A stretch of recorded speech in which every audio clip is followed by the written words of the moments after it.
Haunted hospital. Delhi के एक सरकारी अस्पताल में विजय ने आज ही ज्वाइनिंग की थी। विजय एक एमबीबीएस डॉक्टर था जिसने मुंबई के गवर्नमेंट हॉस्पिटल से अपना ट्रांसफर दिल्ली करवा लिया था। विजय की अस्पताल में नाइट शिफ्ट थी। उसने सब वार्ड्स में जाकर मरीजों को चेक किया। रात के लगभग 11 बजे तक वो फ्री होकर अपने केबिन में आकर बैठ गया। तभी बाहर से उसे कुछ शोरगुल की आवाज आई। वो जल्दी से बाहर गया। सर, मैं आपसे कह रही हूँ ना कि अभी हॉस्पिटल में कोई भी रूम अवेलेबल नहीं है। हम इन्हें एडमिट नहीं कर सकते और वैसे भी इनकी कंडीशन इतनी ज्यादा सीरियस नहीं है, तो प्लीज आप इन्हें कहीं दूसरे अस्पताल में ले जाइए। अरे ये क्या तरीका है पेशेंट से बात करने का? और नीचे एक वार्ड खाली तो पड़ा है। जब मैं सुबह आया था तो मैंने देखा था उधर लॉक लगा था। नहीं सर, वो वार्ड तो बंद है, पर वहाँ किसी को एडमिट नहीं कर सकते। क्या बोल रहे हैं आप? क्यों बंद क्यों है वो? और अगर इमरजेंसी है तो क्या प्रॉब्लम है पेशेंट को वहाँ शिफ्ट करने में? ये सरकारी अस्पताल है, ऐसे कैसे 4 मरीज को एडमिट करने से इनकार कर सकते हो तुम? हाँ ठीक ही तो कह रहे हैं वो। जब डॉक्टर को कोई प्रॉब्लम नहीं है तो आपको क्या प्रॉब्लम है? आजकल ये वार्ड बॉय खुद को अस्पताल का मालिक समझने लगे हैं। देखिए आप समझिए, उस वार्ड की चाबी नहीं है हमारे पास और उसमें अभी काम चल रहा है, तो किसी को शिफ्ट नहीं कर सकते। आपको कहा ना हमने कि किसी और अस्पताल में चले जाइए, क्यों अपना समय खराब कर रहे हैं? वार्ड बॉय ने जैसे तैसे करके उन्हें वहाँ से भेज दिया और बात को रफा दफा कर दिया। लेकिन ये बात विजय को हजम नहीं हुई। वो उनके जाने के बाद सीधा नीचे गया। नीचे वाले फ्लोर पर ऑफिस रूम में सभी वार्ड्स की चाबियां थी। विजय ने वार्ड नंबर 1 की चाबी निकाली और उसका ताला खोलने लगा। तभी वार्ड बॉय वहाँ पर आ गया और उसने विजय के हाथ से चाबी छीन ली। अरे क्या कर रहे हो सर आप? मैंने बोला ना बंद है ये, नहीं खोल सकते इसे। अरे तुम्हारी परेशानी क्या है? ऐसा क्या है इस वार्ड में जो नहीं खोल सकते इसे? खामखा उस पेशेंट को भी एडमिट नहीं करने दिया। अभी चाबी दो मुझे उसकी। अरे सर आप समझने की कोशिश क्यों नहीं कर रहे? ये वार्ड ठीक नहीं है। इसमें जो भी मरीज एडमिट हुआ उसके साथ कुछ न कुछ मनहूस घटना हुई है। क्या भला इस बात का क्या मतलब हुआ? सर कुछ साल पहले इस वार्ड में एक औरत एडमिट हुई थी। उसके साथ उसका पति भी रात में इधर ही रुकता था। बहुत सनकीसा आदमी था वो। उसने इस वार्ड में पत्नी को मारकर खुद भी आत्महत्या कर ली थी। उस दिन के बाद जो भी इसमें एडमिट हुआ उसे वो दिखाई देने लगा। और सिर्फ पेशेंट्स ही नहीं, रात को स्टाफ ने भी इस रूम में बहुत सारी हलचल देखी, उसकी परछाई देखी। वो कुल्हाड़ी लेकर चलता था। उसकी आवाज सुनी है सबने। उसकी आत्मा ने ही कई पेशेंट्स को मारा है। वो अभी भी यहाँ पर भटकती है, इसलिए इस रूम को लॉक कर दिया है ताकि कोई इसके अंदर न जाए। क्या तुम पागल हो गए हो क्या? भूत प्रेत आत्मा पता नहीं क्या क्या बोल रहे हो। अरे हॉस्पिटल में जॉब करते हैं हम लोग और बदकिस्मती से यहाँ पर बहुत लोगों की जाने जाती है। तब तो यहाँ पर हर कमरे में तुम्हें आत्मा दिखाई देनी चाहिए, बेवकूफ। इससे पहले कि डॉक्टर विजय कुछ और बोलते, एक पेशेंट की तबीयत खराब हो जाती है और वो उसे देखने के लिए चले जाते हैं। उस रात तो बात आई गई हो जाती है और डॉक्टर विजय भी उस वार्ड के बारे में भूल जाते हैं। तभी एक रात डॉक्टर विजय नीचे वाले फ्लोर का चक्कर लगा रहे थे। तभी उन्होंने देखा कि वार्ड नंबर 1 के अंदर एक पेशेंट है जो अपने बेड पर लेटा हुआ है और एक छोटे बच्चे के रोने की भी आवाज उसी ओर से सुनाई दे रही थी। अरे वार्ड बॉय ने तो कहा था इस वार्ड में कोई नहीं जाता। उस दिन तो मुझे इसका लॉक भी खोलने नहीं दे रहा था और आज इसके अंदर पेशेंट एडमिट है। लगता है कहानी सुनाकर मुझे डराने की कोशिश कर रहा था।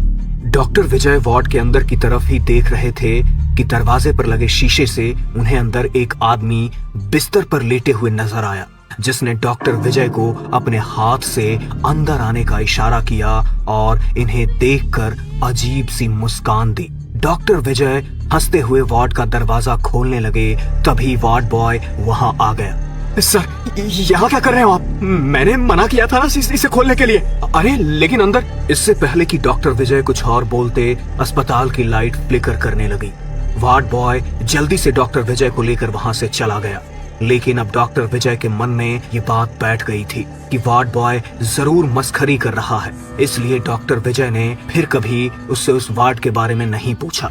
अब डॉक्टर विजय को वहाँ काम करते करते लगभग 1 महीना बीत गया था। रोज की तरह ही डॉक्टर विजय ने सब वार्ड्स में राउंड लगाया, लेकिन आज ड्यूटी करके उनके सर में दर्द होने लगा था। अरे यार थोड़ी देर के लिए आराम चाहिए मुझे। कहाँ जाऊँ? अरे हाँ, शायद नीचे वाले वार्ड नंबर 1 में कोई नहीं है, वहीं चला जाता हूँ। थोड़ी देर आराम कर लूंगा। डॉक्टर विजय रेस्ट करने के लिए नीचे आ गए। उन्होंने ऑफिस रूम से वार्ड नंबर 1 की चाबी ली और ताला खोलने लगे। पहले तो बहुत देर तक ताला खुला ही नहीं, जैसे तो सालों से बंद होने की वजह से जाम हो गया हो। लेकिन काफी देर तक कोशिश करने के बाद वो ताला खुल गया। डॉक्टर विजय दरवाजा खोलकर जैसे ही वार्ड के अंदर गए तो पूरे वार्ड में एक अजीब सी ठंडक थी। अरे यार, खामखा इस वार्ड को बंद रखते हैं ये लोग। कितनी अच्छी खासी ठंडक है यहाँ पर। इतना ठंडा तो हॉस्पिटल के बाकी कोई भी रूम में नहीं है। थोड़ी देर लेट ही जाता हूँ। डॉक्टर विजय अपना मोबाइल साइड टेबल पर रखकर आराम से लेट गए। तभी वार्ड का दरवाजा अपने आप बंद हो गया। उन्हें वहां लेटे हुए अभी कुछ मिनट ही बीते होंगे, तभी उन्हें वार्ड के बाथरूम से नल चलने की आवाज आई। अरे, ये पानी चलने की आवाज कहाँ से आ रही है? अभी तक तो सब कुछ बिल्कुल शांत था। डॉक्टर विजय उठकर बाथरूम की तरफ गए तो देखा कि नल चालू है। उन्होंने नल को बंद कर दिया और वापस आकर बिस्तर पर लेट गए कि तभी लगभग 2 मिनट बाद उन्हें फिर से पानी चलने की आवाज आई। अरे, अभी तो मैं नल बंद करके आया था, फिर से कैसे चल गया? डॉक्टर विजय फिर से उठकर बाथरूम में गए। नल चालू था। ये बात डॉक्टर विजय को कुछ अजीब सी लगी। उन्होंने फिर से नल को बंद किया।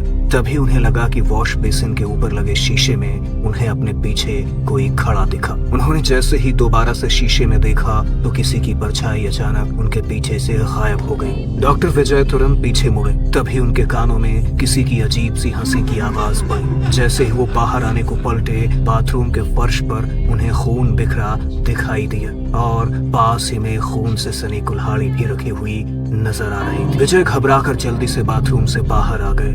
उन्होंने बाथरूम के दरवाजे को बाहर से लॉक कर दिया और वापस से बिस्तर पर आकर लेट गए। लेकिन तभी उन्होंने देखा कि बाथरूम के दरवाजे पर लगा लॉक अपने आप खुल रहा है। ये सब क्या हो रहा है? कहीं मेरे सर में दर्द की वजह से तो मुझे ऐसे अजीब अजीब से भ्रम नहीं हो रहे? पता नहीं, लेकिन मुझे इस रूम में बिल्कुल भी अच्छा नहीं लग रहा।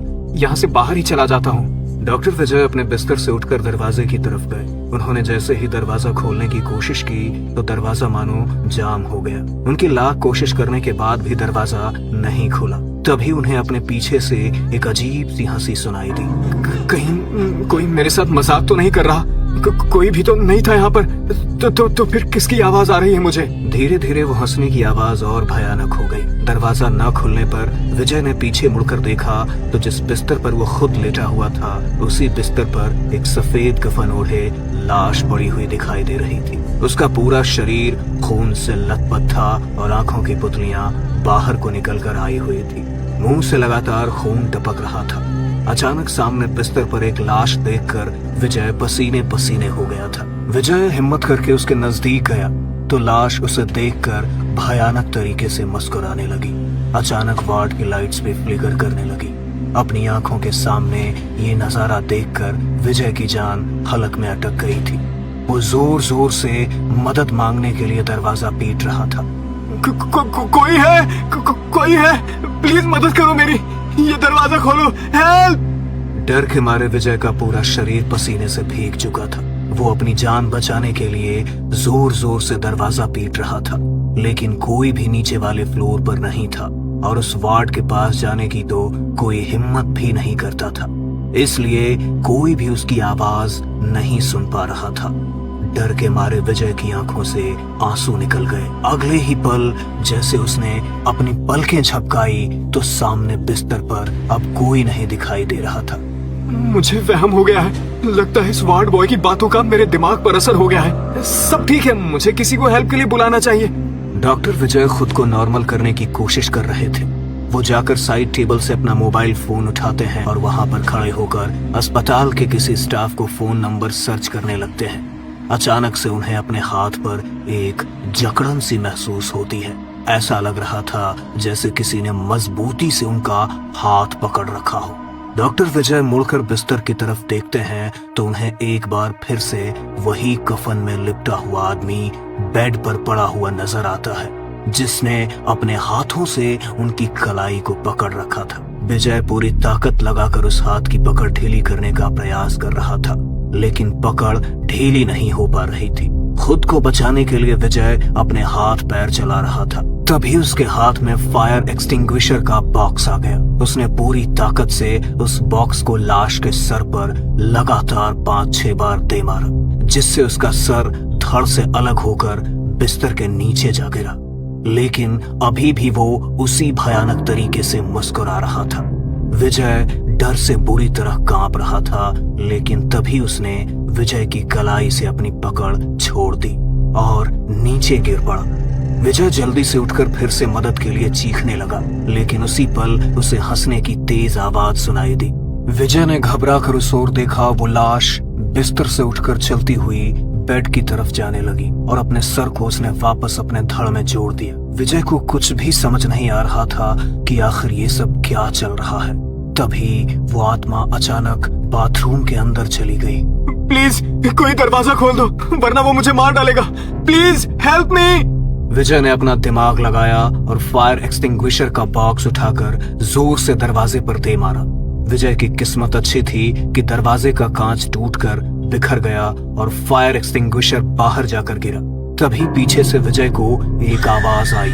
उसने पीछे मुड़कर देखा तो वो लाश अपने हाथ में एक कुल्हाड़ी लिए उसकी तरफ बढ़ रही थी। दरवाजा टूटने की आवाज सुनकर फर्स्ट फ्लोर पर काम कर रहे स्वीपर जल्दी से भागकर वहां आ गए।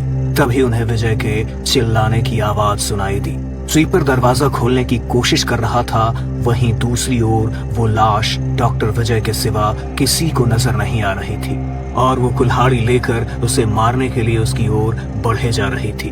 तभी एक दूसरा वार्ड बॉय अस्पताल के मंदिर से गंगा जल लेकर आया और उसे कमरे के अंदर छिड़क दिया। गंगा जल का स्पर्श पड़ते ही वो लाश अचानक दिखाई देना बंद हो गई और जाम हो चुका दरवाजा भी झटके से खुल गया।